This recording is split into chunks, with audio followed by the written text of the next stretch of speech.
ಕಷ್ಟ, ಸುಖ, ಶಾಂತಿ, ಸಂಪತ್ತು ಎಲ್ಲವೂ ನಮ್ಮ ಜೀವನದಲ್ಲಿ ಭರ್ಪೂರಾಗಲಿ ಅಂತ ಹಾರೈಸುತ್ತಾ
ಬಾಡಿ ಡಿಟಾಕ್ಸ್, ಮೈಂಡ್ ಡಿಟಾಕ್ಸ್.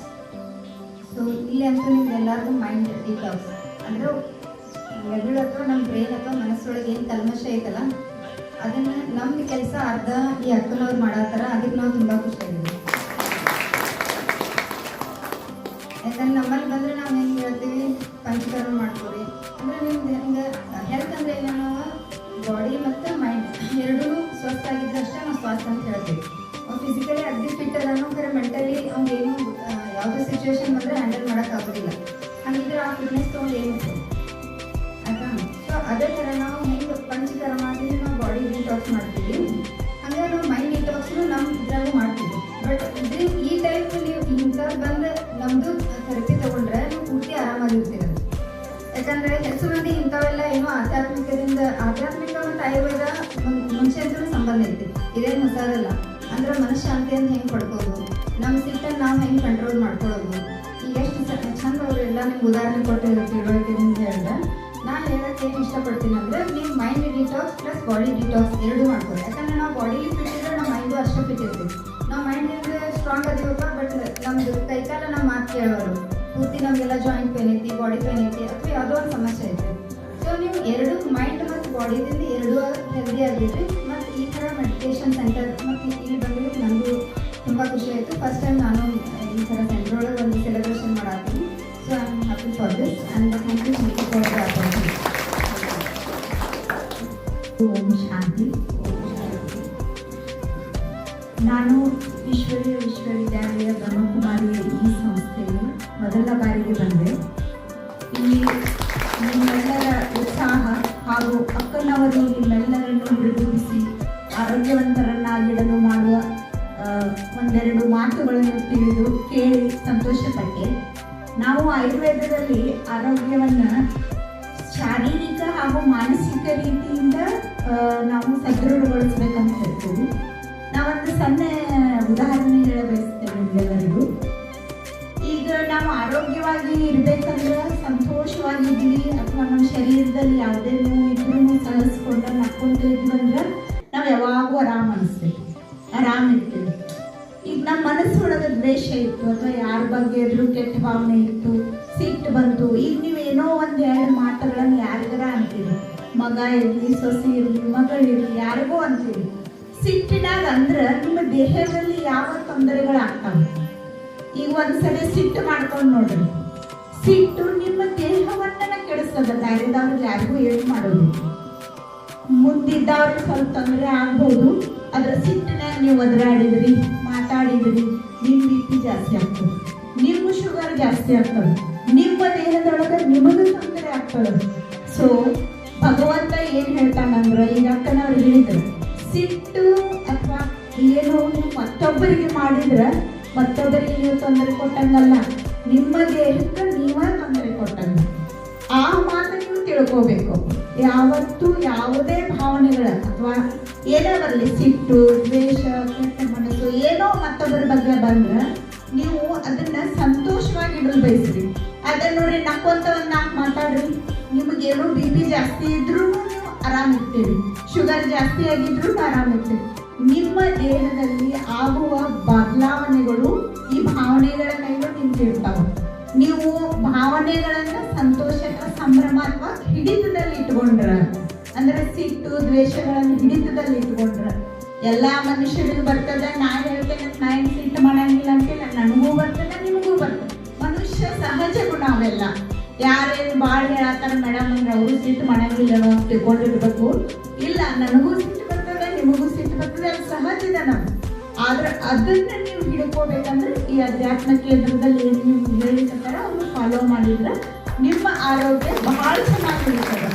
ಏನು ಮಾಡಬೇಡ್ರಿ, ನೀವು ನಿಮ್ಮನ್ನು ನೀವು ಕಾಪಾಡ್ಕೊಡ್ರಿ. ಸೊ ಯಾವುದೇ ನೀವು ಏನು ಮಾಡಿದ್ರೆ ಬೇರೆದವರಿಗೆ ತೊಂದರೆ ಕೊಟ್ಟಂಗಲ್ಲ, ಅದನ್ನ ನಿಮಗೆ ನೀವೇ ತೊಂದರೆ ಕೊಟ್ಟಂಗ. ಆ ವಿಷಯವನ್ನು ತಿಳ್ಕೊಂಡು ನಮ್ಮ ಆಯುರ್ವೇದದೊಳಗೆ ಒಂದು ಹೇಳ್ತಾರೆ, ಸ್ವಾಸ್ಥ್ಯ ಸ್ವಾಸ್ಥ್ಯ ರಕ್ಷಣೆ. ಅಂದ್ರೆ ನಾವು ಆಯುರ್ವೇದದ ಮೂಲ ಉದ್ದೇಶ ಏನಂದ್ರೆ ಆರೋಗ್ಯವಂತ ವ್ಯಕ್ತಿಯ ಆರೋಗ್ಯವನ್ನು ಕಾಪಾಡುವುದು, ಆಮೇಲೆ ರೋಗಗಳ ಬಗ್ಗೆ ವಿಚಾರ ಮಾಡುವುದು. ಆರೋಗ್ಯವಂತ ವ್ಯಕ್ತಿ ಆರೋಗ್ಯ ಕಾಪಾಡಬೇಕಾದ್ರೆ ಏನ್ ಮಾಡ್ಬೇಕು ನಾವು? ಆರೋಗ್ಯವನ್ನು ಕಾಪಾಡಬೇಕಾದ್ರೆ ಶಾರೀರಿಕವಾಗಿ ನೀವೆಲ್ಲ ತಿನ್ರಿ, ಉಣ್ರಿ, ವಾಕಿಂಗ್ ಮಾಡ್ರಿ, ಎಕ್ಸರ್ಸೈಸ್ ಮಾಡ್ರಿ, ಎಲ್ಲ ಮಾಡ್ರಿ. ಬಟ್ ಶಾರೀರಿಕ ಜೊತೆ ಮಾನಸಿಕ ಆರೋಗ್ಯ ಬಹಳ ಇಂಪಾರ್ಟೆಂಟ್. ಮಾನಸಿಕ ಆರೋಗ್ಯ ಉಳಿಸ್ಕೋಬೇಕಾದ್ರೆ ಧ್ಯಾನ ಮಾಡ್ರಿ. ನಮ್ಮ ಆಯುರ್ವೇದ ಹೇಳ್ಯಾರ ಪ್ರಾಣಾಯಾಮ, ಧ್ಯಾನ. ಈಗ ಧ್ಯಾನ ಈಗ 1-2 ವರ್ಷ ಹಿಂದೆ ನಾವೆಲ್ಲ ಕರೋನಾದಿಂದ ಸಫರ್ ಆದ್ವಿ. ಕರೋನಾ ಇದ್ದಾಗ ಏನೇನು ಮಾಡಿದ್ರಿ, ಮನೆ ಮದ್ದುಗಳನ್ನು ಎಲ್ಲರೂ ನಾವು ಅದನ್ನು ಕುಡಿದ್ವಿ, ಇದನ್ನು ಕುಡಿದ್ವಿ, ನಮಗೆ ಇದು ಬರಬಾರ್ದು. ಅವಾಗ ಏನು ಹೇಳಿದ್ರು, ನಿಮಗೆ ಆರೋಗ್ಯವಂತರಾಗಿರ್ಬೇಕಾದ್ರೆ ಧ್ಯಾನ ಮಾಡ್ರಿ, ಪ್ರಾಣಾಯಾಮ ಮಾಡ್ರಿ. ಅದನ್ನ ಇಲ್ಲಿ ರಾಜಯೋಗದಲ್ಲಿ ನೀವು ಮೆಡಿಟೇಷನ್ ಮಾಡ್ರಿ. ಅಂದ್ರೆ ನಿಮ್ಮ ಆರೋಗ್ಯವನ್ನು ಸದೃಢವಾಗಿ ಇಟ್ಕೋಬಹುದು. ಅಷ್ಟು ಹೇಳಿ ನನಗೆ ಅವಕಾಶ ಕೊಟ್ಟ ಅಕ್ಕನವರಿಗೆಲ್ಲರಿಗೂ ನಾನು ಧನ್ಯವಾದಗಳನ್ನು ಹೇಳಿ ನನ್ನೆಲ್ಲ ಮಾತಾಡಿ.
ಜಗಳ